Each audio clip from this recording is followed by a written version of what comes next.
আমাকে মির্জা আব্বাস সাহেব থ্রেট করছে, মির্জা আব্বাস সাহেবের বউ থ্রেট করছে। এলাকায় গ্যামজাম বাজাচ্ছেন আপনি। মির্জা আব্বাস সাহেবের আর মির্জা আব্বাস সাহেবের বউকে ব্যবহার করছেন আশির প্রথম দিন থেকে। আমাকেও কিন্তু এই কথা বলে থ্রেট করছে এর আগে 2-3 বার। যেগুলোর কাছে বিক্রি করছে পর্যন্ত 5 জন না 6 জনের কাছে সবাই আমার কাছে আসছে। আসার পরে এমনকি সবাই নৌ পুলিশের কাছেও গিয়েছে। নৌ পুলিশ এর আগে কিন্তু সবই ঠিক ছিল যে না আমারটা লিগাল। কালকেও আমাকে বলছে যে ভাই আপনার কাগজপাতি তো 100% লিগাল, সমস্যা নাই। নাসির ফোন করছে, আপনি বলে টাকা দেন না। আচ্ছা, ওসির কি দায়িত্ব যে টাকার লেনদেন করা? আমার সাথে কার লেনদেন আছে ব্যবসায়িক, সেটা তো আমার তার ব্যাপার। আমি তাকে এই পর্যন্ত বুঝাই বললাম যে ভাই টাকা তো আমি পাবো। দেখেন 2,31,00,000 টাকা আমি কিন্তু ওর নামে 2টা মামলাও দিয়েছি নাসিরের নামে। এই যে সে মামলার কাগজও আছে আমার হাতে অলরেডি আইনি প্রক্রিয়াতে। আমি তাকে বলছি যে এটা কোর্টে কিন্তু আইনি প্রক্রিয়াতে আছে এখন। সে কোর্টও মানবে না। সে তার কথা যে কোর্ট, সেটা হলো পরের হিসাব। আপনার লোকের টাকা তুলতে নিষেধ করেন, নাসিরের লোকের টাকা তুলতে দেন কেন? বলছে যে এরকম ব্যাপার হলো আমাকে মির্জা আব্বাস সাহেব থ্রেট করছে, মির্জা আব্বাস সাহেবের বউ থ্রেট করছে। তো আমি তখন বললাম যে আপনাকে কি মির্জা আব্বাস সাহেব আর মির্জা আব্বাস সাহেবের বউ? বলছে এই চ্যানেল নাকি মির্জা আব্বাস সাহেবের বউ। তা আমি বললাম আপনি একটা সুশিক্ষিত মানুষ, একজন দায়িত্বশীল লোক, একটা ওসি, আপনি কিভাবে বলেন যে এটা গ্রুপ অন সার্ভিসের নাসিরের নামে লাইসেন্সে তো পরিষ্কার লেখাই আছে, তা আপনি এখানে কিভাবে মির্জা আব্বাস সাহেবের বোর্ড নামটা নিয়ে আনছেন? বলছে আমাকে মির্জা আব্বাস সাহেবের বউ, মির্জা আব্বাস সাহেব ওই নাসিরের জন্য নাকি থ্রেট করছে। এখন তো এআই বাড়াইছে, অনেক ধরনের সিস্টেমেই দেখা যাচ্ছে কথা বলানো যায়। এখন মির্জা আব্বাস সাহেব আর মির্জা আব্বাস সাহেবের বউকে ব্যবহার করছেন আশির প্রথম দিন থেকে। আমাকেও কিন্তু এই কথা বলে থ্রেট করছে এর আগে 2-3 বার যে আপনি চলে যান, যেহেতু আপনি এখন আমি অন্যজনের কাছে বেচছি, আপনি চলে যান। বললাম আমার কাছ থেকে টাকা নিছেন, আমি 1 বছর পরিপূর্ণ হবে তারপরে এই যে লাইসেন্সের যে মেয়াদ, এই মেয়াদ পর্যন্ত আমি থাকবো এখানে। কারণ এর পরবর্তীতে যদি কেউ আসে, আপনি যদি পান সেটা পরের ব্যাপার।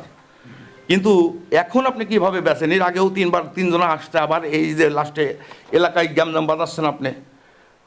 পরে বলার পর আমাকে বলছেন যে এরকম ব্যাপার, আপনাকে মাইরি ফেলবো। কিন্তু বললাম মাইরি ফেলবেন, ফেলেন, অসুবিধা কি? মাইরি ফেললে তো একটা মানুষ চলেই গেল। কিন্তু ভাই বাইসি থাকতে আমি কিন্তু এত নোংরামি আমি করতে দেবো না।